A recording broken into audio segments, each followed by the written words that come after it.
or death! Give them hell!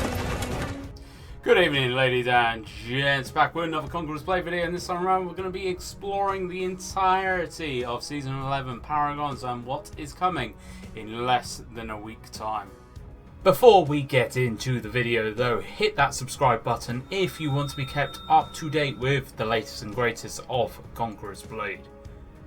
So then, the preview event has just had its presentation finish, which was done by the lovely community managers Bluntcast and Katie Peridot, and they have gone through a whole wide range of different kind of subjects and aspects of what is coming into Season 11, which is releasing on March the 17th, so in less than a week. We have got a few days to actually explore, play around, and actually try and figure out what else is coming into the game. And I am releasing this video right now so you can see as much as available to us, so you can get a real good glimpse into the new season. Now, just take away, and I will go into this a little bit more when we get there, but currently the tier 5 unit is not yet ready, so we cannot actually play that unit. But I do already have footage from the Alchemist and from the Banner Guard, so there is a bit of gameplay footage coming up when we start exploring the units as well, but we will get into that when we get there. So starting off with the Battle Pass. The Battle Pass is returning, and it is the standard kind of way they do it.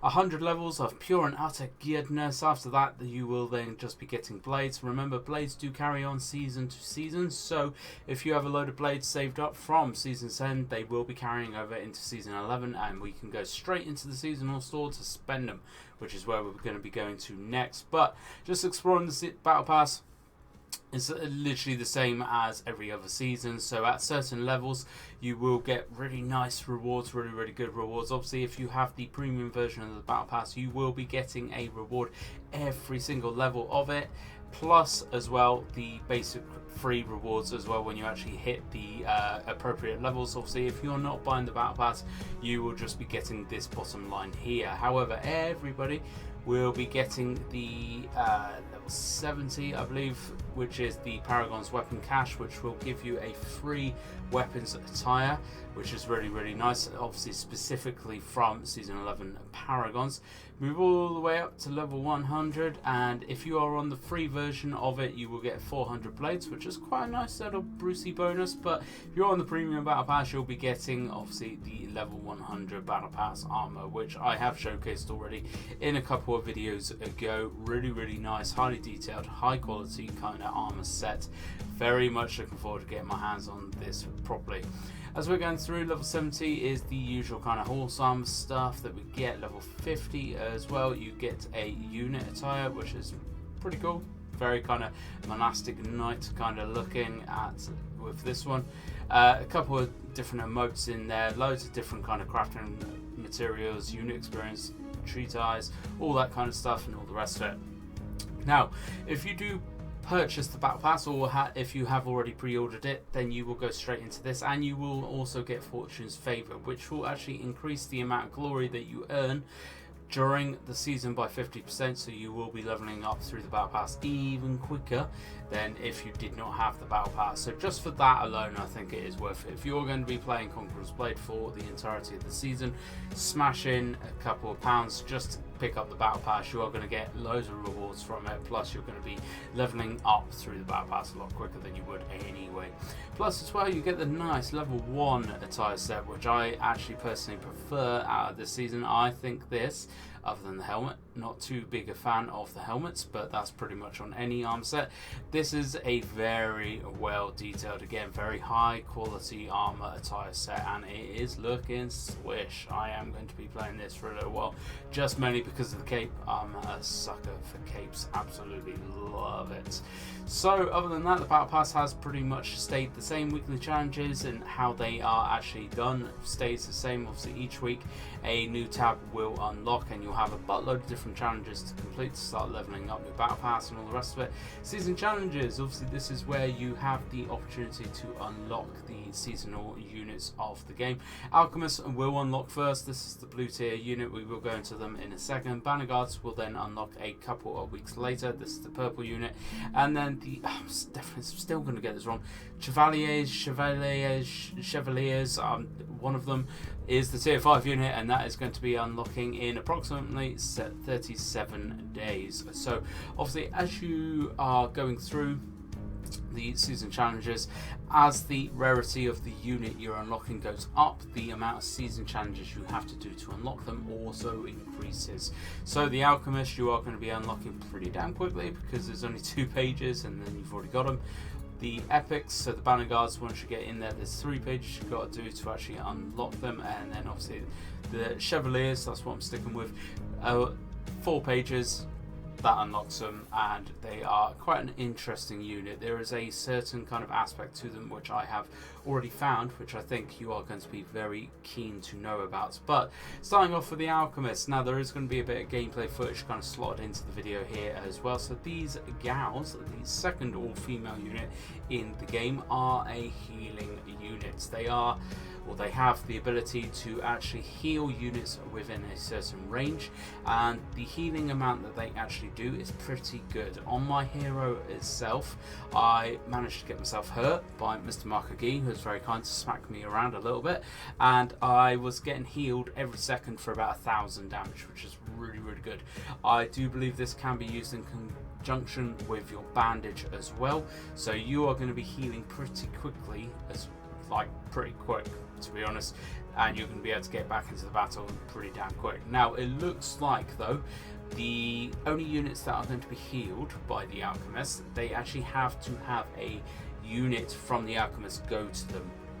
So it's not a case of like the bagpipes where it is just in a certain range every single unit's going to get a buff. It looks like you actually have to have an individual alchemist run over to a unit to actually heal it, which is, I think, definitely the best way of doing it, because there's literally everything and anything will be getting healed in massive ranges. There is quite a range on them, so you can actually say point to a point for these gals to go and heal someone, and they will just run about in a big circle trying to heal everybody.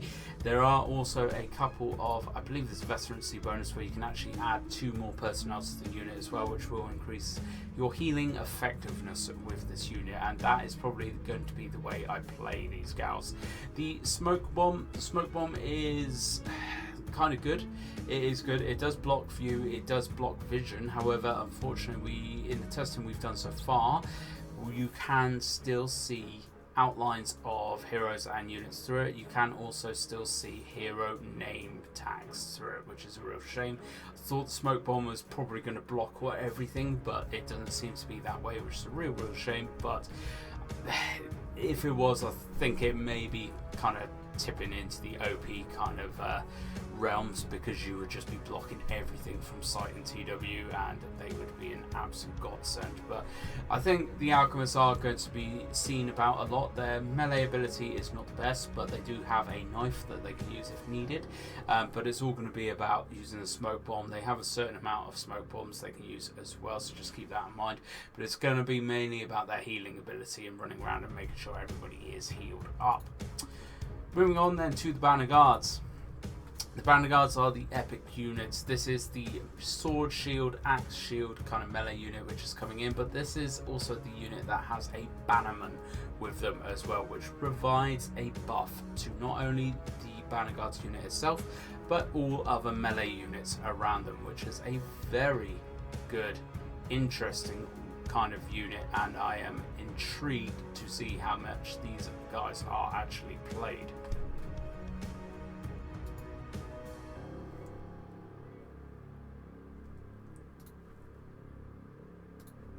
So again, there's going to be a bit of gameplay footage kind of chopped in to the video here, but these guys, they come with kind of different weapons, they come with shields, they do a fair bit of damage, they have really good damage stats, and their defense stats aren't the best, but depending on what actual kind of formation they're in, you can actually increase these, which is also something else that is very interesting.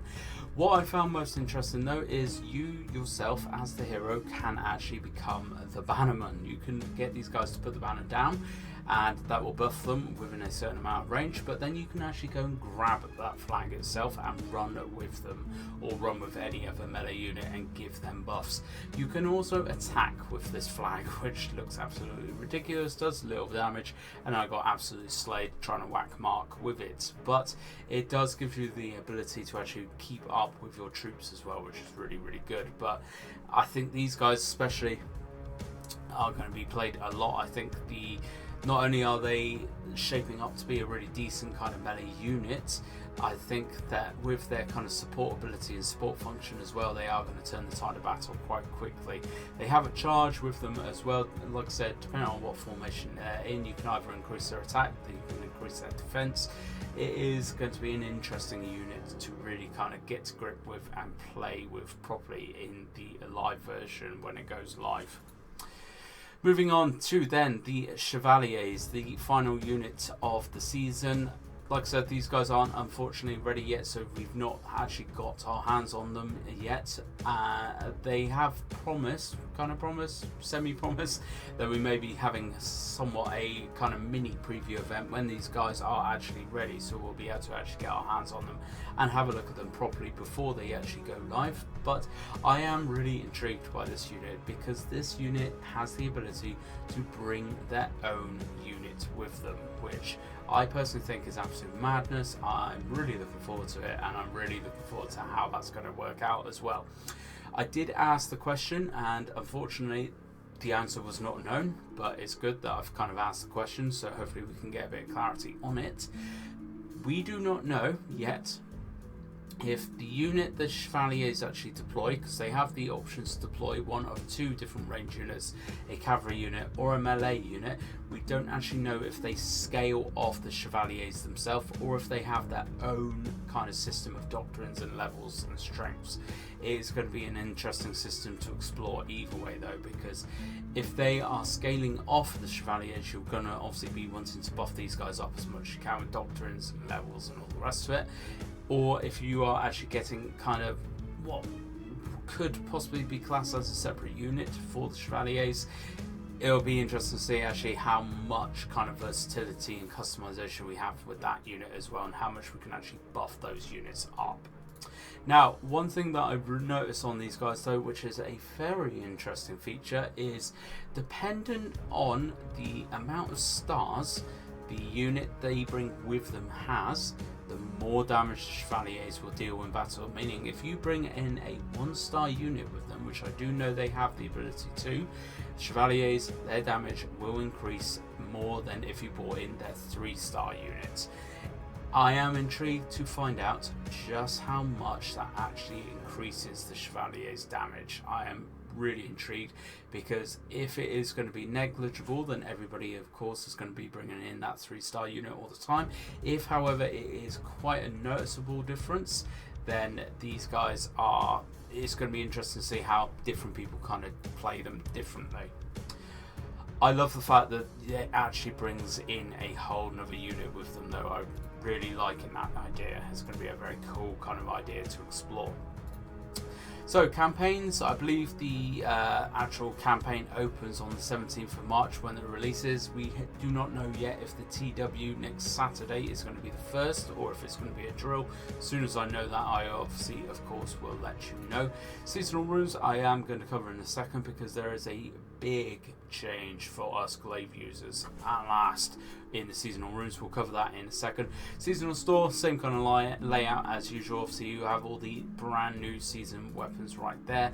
Like I said earlier, all your blades will cross over from season 10, so you may have a buttload of them just sat there waiting for you anyway. There are reskins of different things and all the rest of it as well. I can't remember what season this is. I think this is season 8, all this kind of stuff here. All kind of different reskins, colours and all the rest of it. A couple of different armoured sets here as well. That is definitely the season 8 one. This is like the season 6 one though, so it's a little bit confusing. Obviously just go through the seasonal store, see what you want, see what you like, and just pick it up, and don't be afraid of actually not spending at all, because again the blades will cross over into the next season if there is nothing this season that you want, which is a far better system than it ever was before. Some of the weapons and armors attires are personally I think a little bit odd looking, but some of them are pretty nice looking. I am particularly liking the glaive, which is obviously going to be expected of me, but I am actually really liking the Nadachi as well this season. The shields, you either like them or you don't. I think they're quite a Marmitey kind of design. Everything else, really highly decorated, designed. Quality is very high as usual. So there's loads and loads of stuff to choose from. Remember, all of these Paragon seasonal kind of weapon attires, though, you do get a free one at level 70 in the Battle Pass. Whether you're a premium Battle Pass user or a free Battle Pass user, it does not matter. Going into the seasonal runes, then, there have been some changes. Some of the runes have changed, some of the runes are still exactly the same.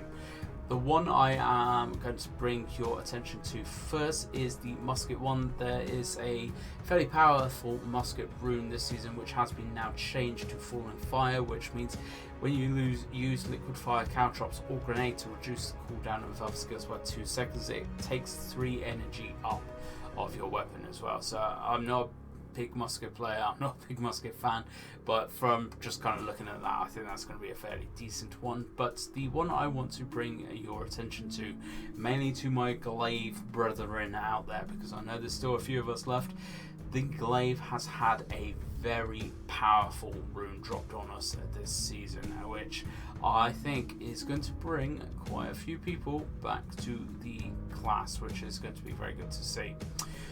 Martial Thunder, armor penetration is increased by 10% and damage dealt, overall damage dealt, is increased by 25%. That is a huge damage buff. That means, I don't want to just put it out in real layman terms, but I feel I have to. If you have 1600 blunt damage right now, which I think about mine is about that, we are going to be getting another 400-ish on top of that, which is going to be huge. I think it's actually 400 bang on.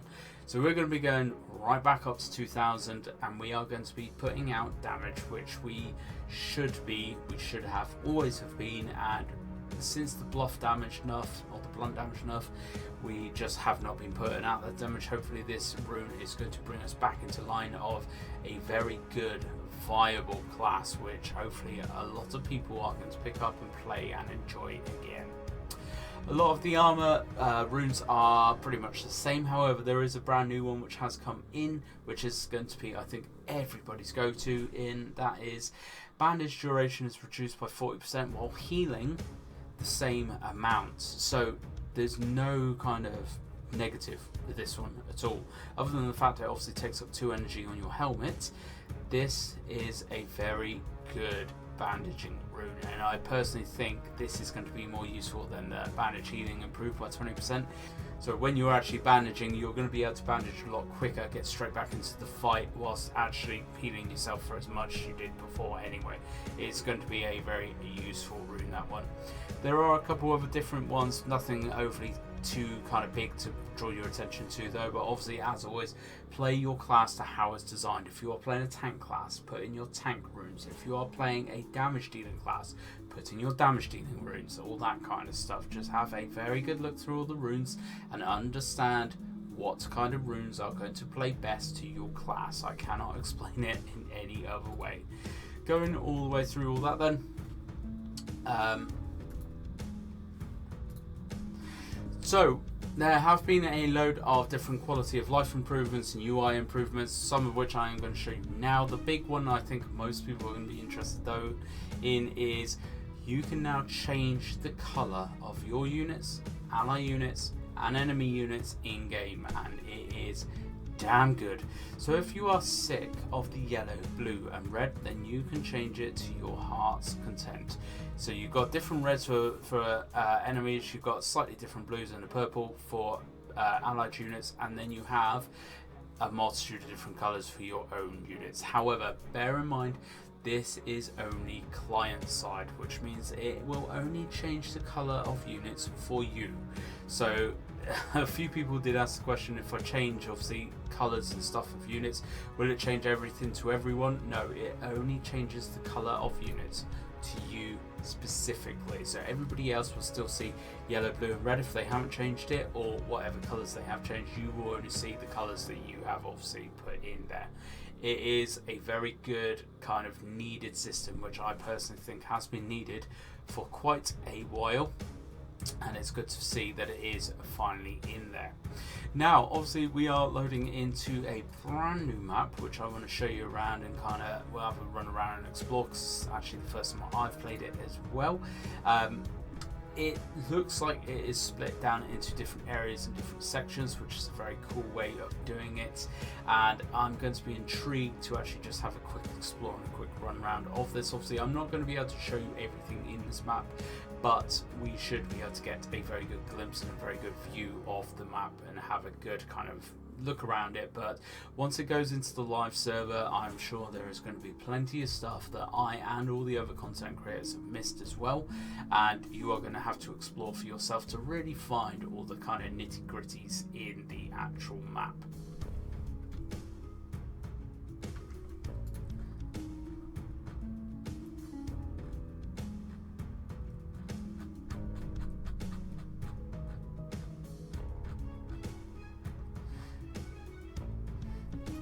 So the last thing that I want to actually cover after obviously just watching a bit of that gameplay footage of the new map is actually there are only going to be 3 regions this time around. I should have covered this back when we did the campaigns bit, but there's only going to be 3 regions. We are all going to be starting off in the borderland again, and then we are going to be fighting in, I always forget their name, I think it's Mongolia and Ungacheva, so the 2 left kind of regions of the Borderlands. It is going to be a very intense season, especially for us on EU1, where we have just had EU6 merge into us. It's going to be intense, it's going to be insane. There's going to be a lot of people trying to get to Fief, so definitely there's going to be a lot of stuff going on, and it's going to be an interesting season to say the least. So I'm going to leave this video here. Anything else that you want to ask about, any other videos that you want to see, obviously I've tried to cover as much as I can as possible whilst trying to keep the time down a little bit on the video. I know it's been a little bit longer than usual, but I hope you have enjoyed this video. I hope you have enjoyed this good glimpse into Season 11 and what will be coming into the game next week. Like I said, any other questions, please do just ask folks down in the comments below, and I will try and get back to you as soon as possible and answer any questions that you do have. Right now though, that is pretty much everything. We know that is pretty much everything we have as well. Like I said, if anything changes or if any real big news comes to light, then I of course will let you know. Thank you very much for watching though folks. If you have enjoyed this one, please hit the like button, hit that sub button, share this video around, share it to all your housemates and everything like that. And as always folks, I hope to catch you out on the battlefield.